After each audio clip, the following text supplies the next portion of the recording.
Bismillahirrahmanirrahim. Assalamualaikum warahmatullahi wabarakatuh.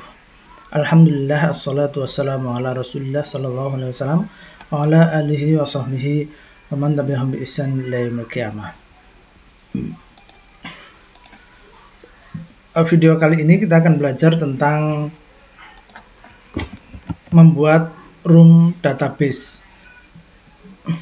Sebagian besar aplikasi memiliki data yang perlu disimpan bahkan setelah pengguna menutup aplikasi.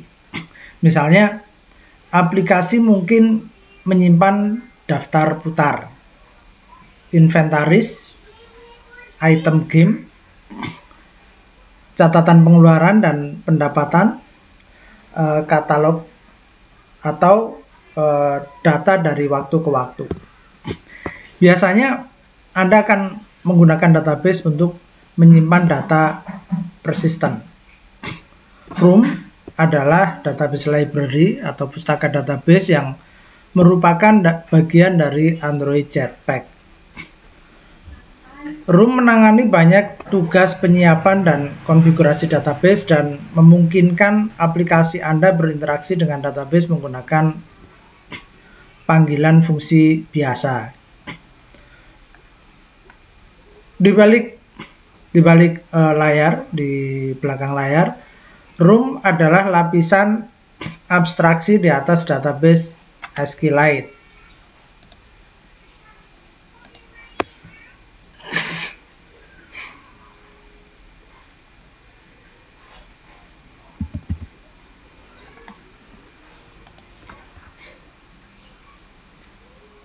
Terminologi room dan sintak query untuk query yang lebih kompleks mengikuti model SQLite. Gambar yang tampil ini menunjukkan kesesuaian database room dengan keseluruhan arsitektur yang direkomendasikan di dalam materi ini. Yang akan kita pelajari yang pertama adalah bagaimana untuk membuat dan berinteraksi dengan database room untuk menyimpan data. Kemudian, bagaimana membuat kelas data yang mendefinisikan tabel di dalam database. Dan yang berikutnya adalah bagaimana menggunakan objek data objek. Maksudnya menggunakan objek akses data akses objek atau DAO untuk memetakan fungsi Kotlin ke query SQL. Yang berikutnya adalah bagaimana cara menguji apakah database Anda berfungsi.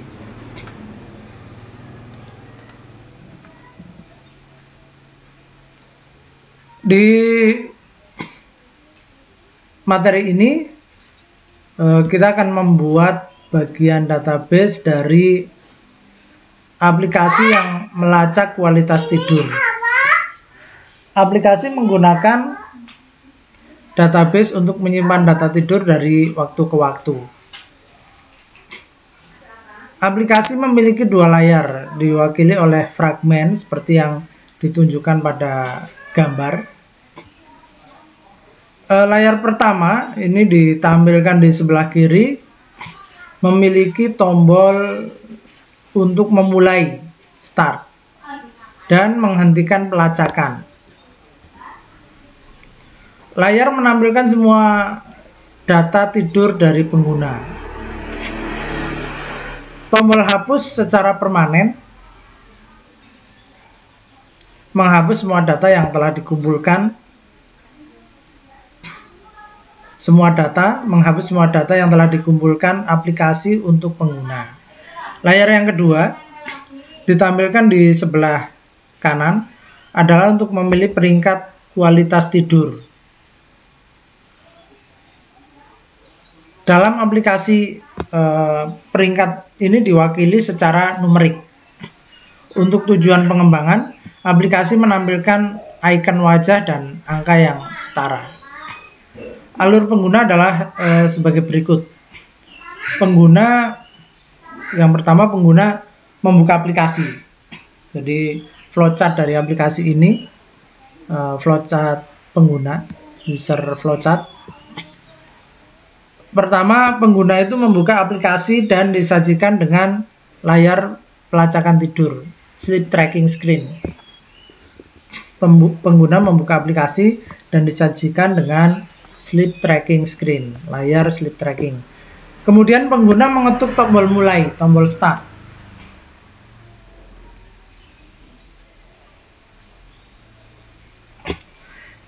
Nah, setelah pengguna mengetuk tombol start, aplikasi akan mencatat waktu mulai dan menampilkannya. Tombol start dinonaktifkan dan tombol stop diaktifkan. Setelah tombol start itu diketuk, maka tombol start jadi disable dan tombol stopnya jadi enable, jadi aktif. Kemudian pengguna mengetuk tombol berhenti, user taps the stop button. Pengguna mengetuk tombol berhenti. Ini mencatat waktu berakhir dan membuka layar dari sleep quality screen, layar kualitas tidur. Kemudian pengguna memilih icon kualitas tidur. Layar ditutup dan layar pelacakan menampilkan waktu berakhirnya tidur dan kualitas tidur. Kemudian tombol stop dinonaktifkan dan tombol start diaktifkan. Aplikasi siap untuk 1 malam lagi. Yang berikutnya, tombol hapus, tombol clear, the clear button is enable, diaktifkan setiap kali ada data di database. Saat pengguna melakukan tab atau mengetuk tombol clear, maka semua data dihapus tanpa bantuan. Tidak ada Anda yakin, tidak ada pesan Anda yakin, tidak ada pesan konfirmasi. Aplikasi ini menggunakan arsitektur yang disederhanakan seperti yang ditunjukkan pada gambar ini. Dalam konteks arsitektur lengkap, aplikasi hanya menggunakan komponen. Yang pertama adalah UI controller, controller antarmuka pengguna, kemudian view model dan live data, kemudian room database.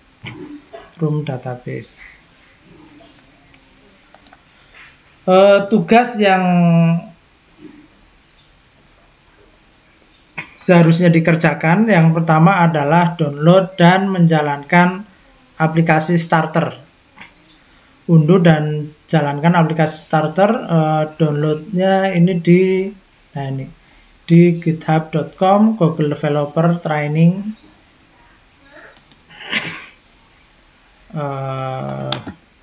Kalau udah jalankan. Saya udah punya apa belum? Saya jalankan dulu Android Studio-nya.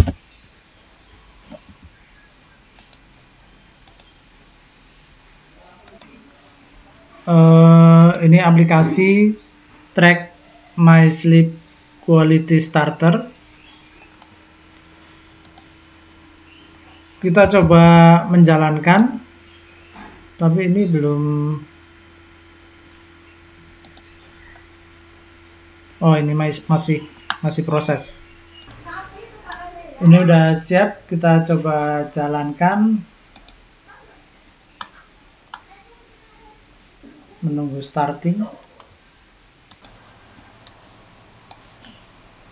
Ini hasilnya. How was your sleep? Start.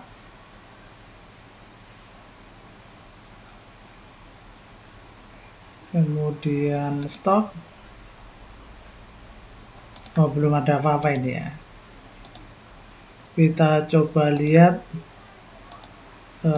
isinya. Java. Di sini main activity. Oh, ini belum ada perintah apa-apa.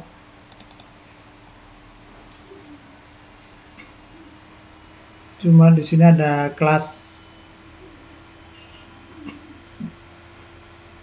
util, ada file util.kt. Ini isinya cuma convert long to date string sama convert numeric quality.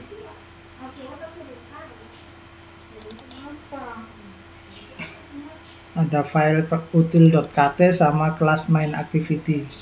Kemudian di sini ada fragment, kelas sleep quality fragment.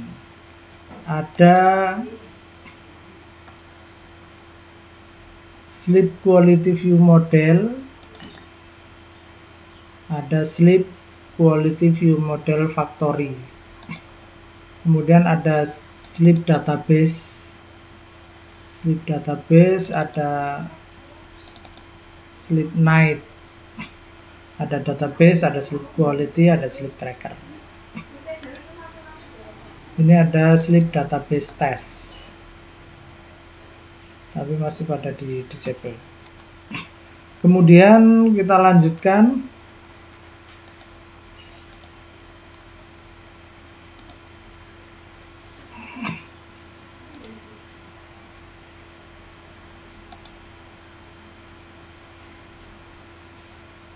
Langkah 2, periksa aplikasi starter. Lihat pada file Gradle.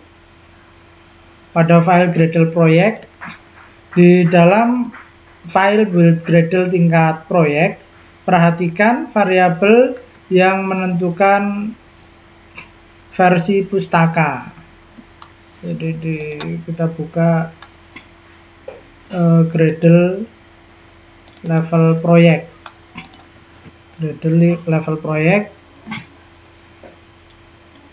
variabel yang menentukan versi pustaka.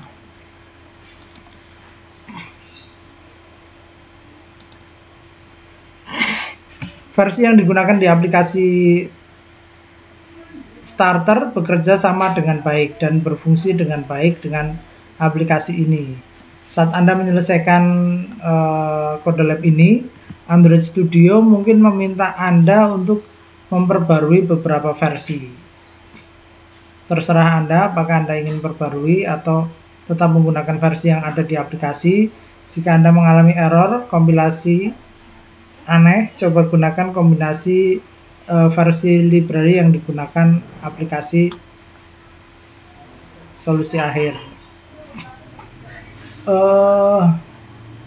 Di sini tadi ada minta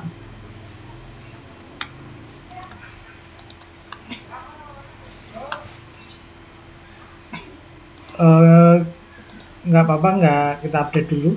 Kemudian modul Gradle file, maksudnya file Gradle tingkat modul. Perhatikan dependensi yang disediakan untuk semua library.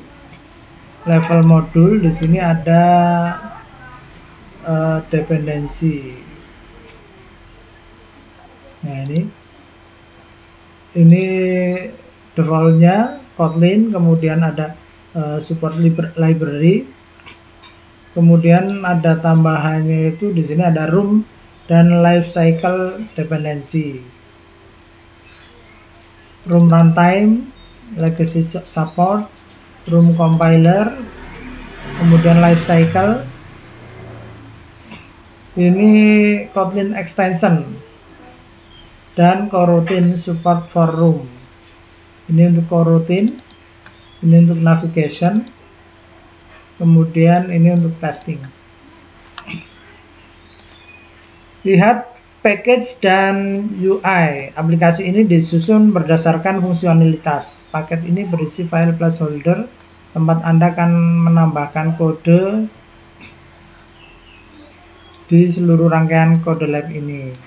Tadi kita udah lihat paket-paketnya, ada paket database, ada sleep quality, ada sleep tracker.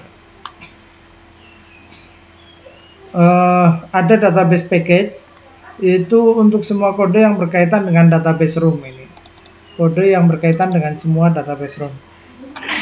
Semua kode yang berkaitan dengan database room. Kemudian ada sleep quality dan sleep tracker. Berisi fragmen, model tampilan, dan model pabrik model tampilan untuk setiap layar.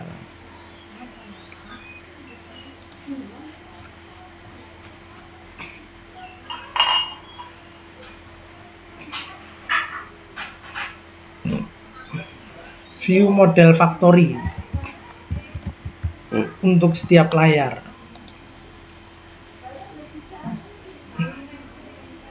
Kemudian lihat util.kt ini, util.kt berisi fungsi untuk membantu menampilkan data kualitas tidur. Beberapa kode dikomentari karena mereferensikan model tampilan yang akan kita buat nanti. Lihat Android tester folder. Ini beberapa di komen. Kemudian lihat Android test folder sleep database test.kt.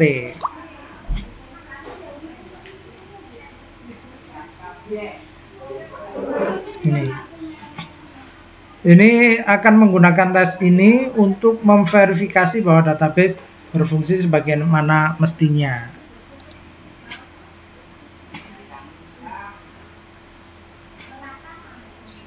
Silahkan diikuti langkah-langkah di setiap materi yang ada di Classroom.